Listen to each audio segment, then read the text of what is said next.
Аялдын намазы тууралуу биринчи хадис.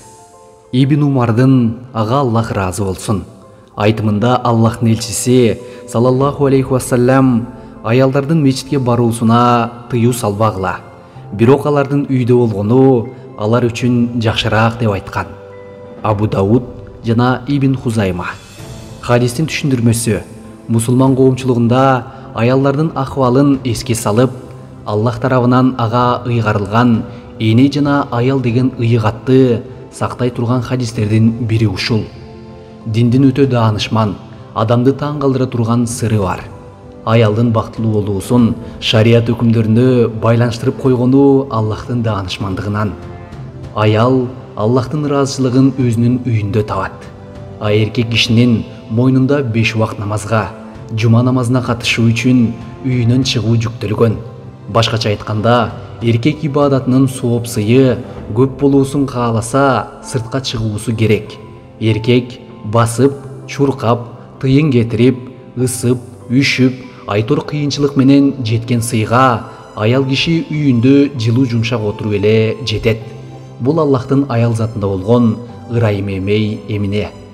Аялдын бактысы үйүнүн төрүндө экенине карабай, Аллахтын элчиси саллаллаху алейхи вассалам күйөөлөрү аялдарын мечитке баруудан тыйбасын деген таризде айткан.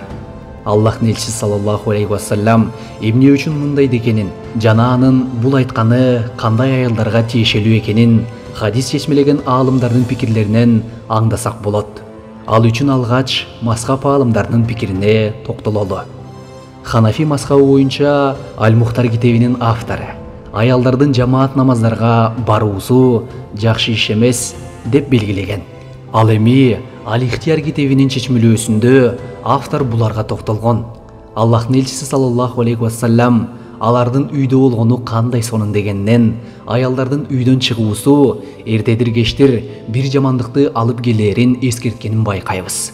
Жалпы ааламдын жамаатынын пикири боюнча бул хадис жаш кыз келиндерге тиешелүү. Ал эми жашы өтүп калган аялдар таңкы багымдат намазына жана кечки шам куптан намаздарына бара берсе болот. Негизи жашы өтүп калган аялдар бардык намаздарга барышса болот.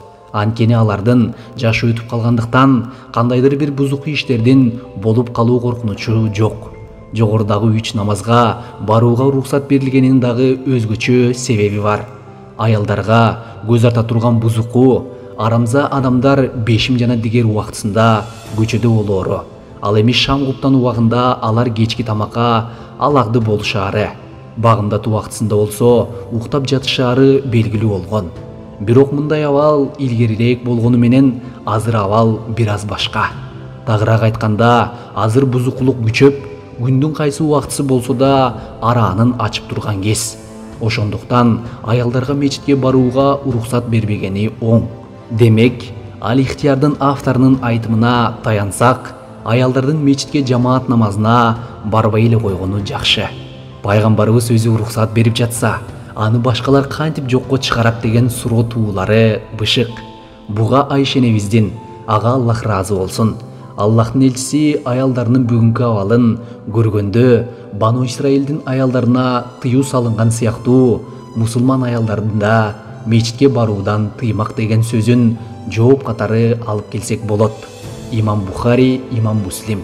Айша энебиздин мындай айтуусуна ошол кездеги аялдардын ыйманынын алсыздыгы, адеп аклагынын бузулуусу, кийиминин өзгөрүүсү жана башка себеп болгон. Эми биз акыл калчап көрөлүчү. Пайгамбарыбыздын сүйүктүү жубайы Айша энебиздин көзүнүн тирүүсүндө ушундай өзгөрүүлөр болсо, бүгүнкү биздин абалыбыз өтө оорго. Айтса айтпаса, азыр көчөгө баскан ар бир аял чоочун көздөн өзүн сактай албайт. Ал тургай Аллахтын өкүмүн аткарып, жоолук салынып, жамынып, оронуп жүргөн аялдар да коомчулукту кызы талкууга түшүп, түрдүү кароолорго дуушар болуп жатканы белгилүү. Ал эми Шафи мазхабы боюнча Имам Ар-Рамли Нихаят аль-Мухтач китебинде мындай жазат: эгер аял сулуу, сүйкүмдүү болсо, мейли ал өтө жупуну кийинсе да мечитке барууга болбойт. Ошондой эле өңү түсү жагымсыз аял элдин көңүлүн бура турган кооз кийимдерди кийип же атыр себинип алса, ага дагы мечитке барууга болбойт. Имам Аш-Шамрамульси жогоруда сулуу, сүйкүмдүү деген сөздү жаш кыз келиндерге деп түшүндүргөн. Анын айтымында жаш кыз келиндер өтө кооз кийинишпесе да, атыр себинишпесе да мечитке барууга болбойт. Имам Ар-Рамлинин айтканынан биз дагы жаш кыз келиндердин мечитке баруусу жакшы иш эмес экенин, ал эми башкалары элдин көңүлүн өзүнө бурбагандай жупуну кийинип, атыр себинбей барса болоорун түшүндүк. Аль-Маджму китебинде имам Ан-Навави буларга токтолгон. Намаз окуу үчүн мечитке барууну каалаган аялдар тууралуу аалымдарыбыздын мындай пикирлери бар. Эгер аял жаш болсо, же жаш эмес болсо дагы сулуу, сүйкүмдүү болсо, анда ага мечитке баруусу жакшы эмес. Күйөөлөрү же ата-энеси аларга уруксат бербегени оң. Эгер аял улгайган же эркектердин көңүлүн өзүнө бурбай турган, сүйкүмсүз болсо, анда аларды мечиттен тыюунун зарылдыгы жок. Бул айтылгандарды так көрсөтүлгөн ишеничтүү хадистер тастыктайт. Бирок бул такыр тыюу салынган арам же жаман көрүлгөн макруу иш эмес болгондуктан, эгер жаш кыз келиндер мечитке барууну өтө каалап турса, анда Аллахтын элчиси саллаллаху алейхи вассалам кээ бир сахабаларына берген өкүмдөрдү эске алуу менен уруксаат бергенге болот. Мисалы бир хадисте пайгамбарыбыз саллаллаху алейхи вассалам эгер араңардан кимдир бирөө мечитке барса, атыр себинбей барсын деген. Имам Муслим. Абу Хурайранын айтымында пайгамбарыбыз саллаллаху алейхи вассалам Аллахтын күндөрүндө мечитке барууга тыюу салбагыла, бирок алар атыр себинбей барышсын деп айтканы да бар. Абу Дауд. Атыр себинүү жакшы эмес экендигин түшүндүрүп, Фатих аль-Баринин автору Шейх Ибн Хаджар мындай деген. Атыр себинүү дегенде бир гана атырды түшүнүүгө болбойт. Адамдын көңүлүн бура турган кооз кийимдер, кооз тагынчаактар, жыттуу крем, майлар дагы атыр сыяктуу тыюу салынат. Ошондой эле өтө сулуу аялдын баруусуна жана мечитке киргенде, чыкканда эркектер менен аралашып кала тургандай шарттагы мечиттерге барууга да тыюу салынат. Жыйынтыктап айтканда, аялдардын намазы үйдө окуганы өзү үчүн да, коом үчүн дагы өтө пайдалуу, сооп сыйы дагы мечитке баруу окуганына караганда көп болот. Бирок ошого карабастан мечитке барууну эңсеп туруп алган аял болсо, анда жогоруда айтылгандай элдин көңүлүн өзүнө бурбай тургандай кийинип, атыр упа себинбей, эркектерге аралашпай этияттык менен барганы оң.